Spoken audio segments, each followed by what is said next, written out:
हर साल हजारों लोग ऊंचाई से गिरकर गंभीर रूप से घायल हो जाते हैं। ये एक बहुत बड़ा खतरा है, कंस्ट्रक्शन से लेकर मेंटेनेंस तक, मतलब कई इंडस्ट्रीज में। पर एक अच्छी खबर भी है। एक ऐसा सिस्टम है, एक ऐसी प्रणाली है जो इन हादसों को रोक सकती है, और आज हम उसी सिस्टम को समझने वाले हैं। अब ये तस्वीर देखिए। ये एक बहुत ही आम लेकिन जानलेवा गलती को दिखाती है। ऊंचाई पर काम करना, ये तो कई इंडस्ट्रीज में रोज की बात है ना? लेकिन बस एक छोटी सी चूक और ये काम किसी का आखिरी काम बन सकता है। और यहीं पर उम्मीद की किरण दिखती है। देखिए, प्रॉब्लम तो सीरियस है, इसमें कोई शक नहीं, लेकिन इसका सल्यूशन भी है। ये कोई किस्मत का खेल नहीं है। ये सब कुछ एक सिस्टम को समझने और उसे सही तरीके से लागू करने के बारे में है। एक ऐसा सिस्टम जो जिंदगियां बचाता है। तो चलिए इसी में थोड़ा और गहराई से उतरते हैं। तो सबसे पहले बिल्कुल बेसिक से शुरू करते हैं। जब हम कहते हैं ऊंचाई पर काम, तो इसका असल में मतलब क्या होता है? देखिए, ये सिर्फ बड़ी बड़ी बिल्डिंग्स या स्काईस्क्रेपर्स की बात नहीं हो रही है। ये सीढ़ियों पर, मचान पर, छत के किनारों पर, यहां तक कि किसी गड्ढे के पास भी काम करने पर लागू होता है। मतलब एकदम सरल शब्दों में कहें तो अगर गिरने का खतरा है और उससे चोट लग सकती है, तो बस वो ऊंचाई पर काम माना जाएगा। ये एक बहुत बहुत जरूरी बात है। ये बात सुरक्षा के बारे में सोचने का पूरा नजरिया ही बदल देती है। असली खतरा ऊंचाई नहीं है, बल्कि खतरा है कंट्रोल के बिना गिरना। और हमारा सारा फोकस इसी अनकंट्रोल्ड फॉल को मैनेज करने पर होना चाहिए। अच्छा, तो सवाल ये उठता है कि अगर इन हादसों को रोका जा सकता है तो फिर ये होते क्यों हैं? चलिए अब जरा उन आम गलतियों पर नजर डालते हैं जो इन हादसों की वजह बनती हैं। यहाँ कुछ सबसे बड़ी वजहें साफ दिख रही हैं, जैसे सेफ्टी इक्विपमेंट का ना होना, सीढ़ियों का गलत तरीके से इस्तेमाल, और कभी-कभी तो बस ओवर कॉन्फिडेंस, यानी अरे मुझे कुछ नहीं होगा। ये सब या तो इंसानी गलतियां हैं या सिस्टम की खामियां, और इसका मतलब ये है कि इनमें से हर एक को रोका जा सकता है। ये तस्वीर गिरने की एक सबसे कॉमन वजह दिखाती है। देखने में तो सीढ़ी एक बहुत ही सिंपल सा टूल लगती है ना? लेकिन अगर इसका इस्तेमाल सही तरीके से ना किया जाए तो इसके नतीजे बहुत खतरनाक हो सकते हैं। तो फिर इन गलतियों से बचा कैसे जाए? इसका जवाब एक सिस्टमैटिक अप्रोच में है। इसे कहते हैं हायरार्की ऑफ कंट्रोल्स, या नियंत्रणों का पदानुक्रम। ये खतरे को कम करने का एक पूरा फ्रेमवर्क है। अब ये जो हायरार्की है ना, इसमें सबसे दिलचस्प बात है इसका क्रम। जो सेफ्टी प्रोफेशनल्स होते हैं वो हमेशा ऊपर से नीचे की तरफ सोचते हैं। मतलब पहला सवाल ये होता है, क्या ऊंचाई पर काम करने की जरूरत को ही खत्म किया जा सकता है? अगर जवाब नहीं है तो अगला सवाल, क्या सीढ़ी की जगह कोई ज्यादा सुरक्षित प्लेटफॉर्म इस्तेमाल हो सकता है? और देखिए, जो पर्सनल प्रोटेक्टिव इक्विपमेंट यानी पीपीई है, वो लिस्ट में सबसे आखिर में आता है। मतलब प्राथमिकता खतरे को जड़ से खत्म करना है, ना कि सिर्फ उससे बचने के लिए कुछ पहन लेना। तो यहां सबसे जरूरी बात समझने वाली ये है कि पर्सनल सेफ्टी गियर जैसे कि हार्नेस, ये पहला ऑप्शन नहीं होना चाहिए। ये तो आखिरी लाइन ऑफ डिफेंस है। इसका इस्तेमाल तब होता है जब खतरे को किसी और तरीके से खत्म नहीं किया जा सकता।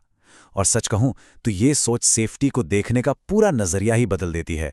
तो चलिए अब उस आखिरी लेयर पर फोकस करते हैं, यानी उस सिचुएशन पर जब खतरे को टाला नहीं जा सकता और पर्सनल सेफ्टी गियर का इस्तेमाल करना ही पड़ता है। यह है फुल बॉडी हार्नेस। गिरने की सिचुएशन में यही लाइफलाइन होती है। इसमें जो डी रिंग है वो कनेक्शन पॉइंट होता है, और बाकी के जो चेस्ट, कमर और लेग स्ट्रैप्स हैं वो ये पक्का करते हैं कि गिरने का जो फोर्स है वो पूरे शरीर में बराबर बट जाए, किसी एक हिस्से पर सारा जोर ना पड़े। अब हार्नेस को एक मजबूत सेफ पॉइंट से जोड़ने के लिए इस्तेमाल होता है लैनियार्ड, और इसमें जो ये शॉक एब्जॉर्बर पैक लगा है ना, ये बहुत ही जरूरी चीज है। ये गिरने के दौरान जो जबरदस्त झटका लगता है उसके फोर्स को कम कर देता है। इससे गंभीर चोट लगने का खतरा काफी कम हो जाता है। और ये एकदम परफेक्ट तरीके से दिखाता है कि कैसे एक छोटा सा नियम कितना बड़ा फर्क ला सकता है। बाएं तरफ देखिए, एक अनस्टेबल सीढ़ी है, और दाएं तरफ 4-1 का नियम, मतलब हर 4 फीट की ऊंचाई के लिए सीढ़ी का जो बेस है वो दीवार से 1 फीट दूर होना चाहिए। बस इतना करने से ही सीढ़ी एकदम स्टेबल हो जाती है। एक और बहुत जरूरी नियम है 3 पॉइंट कॉन्टैक्ट। इसका सीधा सा मतलब है कि सीढ़ी पर चढ़ते या उतरते समय हमेशा शरीर के 3 हिस्से, जैसे 2 हाथ और 1 पैर या 2 पैर और 1 हाथ, सीढ़ी के टच में रहने चाहिए। इससे बैलेंस बना रहता है। लेकिन सोचिए, इतनी तैयारी के बाद भी अगर कोई गिर जाए तो? यहीं पर सेफ्टी सिस्टम का आखिरी और शायद सबसे जरूरी हिस्सा काम आता है, एक पहले से तैयार रेस्क्यू प्लान। और ये जानना बहुत ही ज्यादा जरूरी है। जब कोई इंसान गिरकर हार्नेस में लटक जाता है तो समझ लीजिए कि घड़ी की सुई बहुत तेजी से चल रही है। एक चीज होती है सस्पेंशन ट्रॉमा, मतलब जब लटके रहने से बॉडी का ब्लड सर्कुलेशन रुकने लगता है। ये सिर्फ 10 से 15 मिनट में जानलेवा हो सकता है। इसीलिए रेस्क्यू प्लान कोई ऑप्शन नहीं है, ये एक इमरजेंसी जरूरत है। तो ऊंचाई पर कोई भी काम शुरू होने से पहले ये खास रेस्क्यू किट साइट पर तैयार होनी ही चाहिए। इसमें हार्नेस, रस्सी, डिसेंडर, मतलब वो सारे औजार होते हैं जो एक सेफ और कंट्रोल्ड रेस्क्यू के लिए चाहिए। और ये है उस सिचुएशन का सल्यूशन।